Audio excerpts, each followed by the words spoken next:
we value teamwork, we value substance rather than popularity. Number one. Number two, as time goes on, you will see political developments change or whatnot. This is now a golden opportunity for us to rebuild our party, to infuse new blood, new ideals, and other things that will strengthen our party and move it towards the future. Also, how big an effect are the defections? That happens every day. There may be defections one way or the other. That happens every day. Sir, this at tagal na namin kayo nakasama. This is the first time na nakita namin kayo mag-address this way. Ibig sabihin, Because I'm not Secretary of National Defense anymore. The true, come out. Sir, what makes strategy natin to stop the defections? Mike! I mean, the defections, they can go. You know, if a person really does not believe in the party, they have to go. Those that stay should believe. sir, and you are not at all discouraged by your alone standing in the regime. No. You know why? If I were discouraged, then how about the person who has to rebuild his life? How about the person who has lost everything after working so many years? We will catch up and we will win.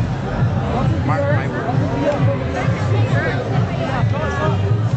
We will be, having consultations in different areas, and of course, organizing our campaign. Specific strategy to shore up your There's no strategy. The strategy is to try to win the vote of each and every Filipino through a combination of what you have to say, what you have to offer them, and through a combination also of their trust. Sir, are you not expecting anyone na yung sa members of the class That happens. We are expecting also You agree with the call of the President for all party members to stick with the party? Well, that is a function of party membership. But if a person doesn't want to stay, doesn't believe in the party, it's not right that that person will go somewhere else.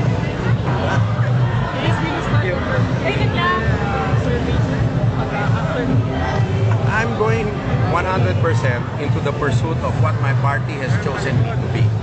And we are aimed for victory. There's no other substitute for that. And we have both the local networks and the national network.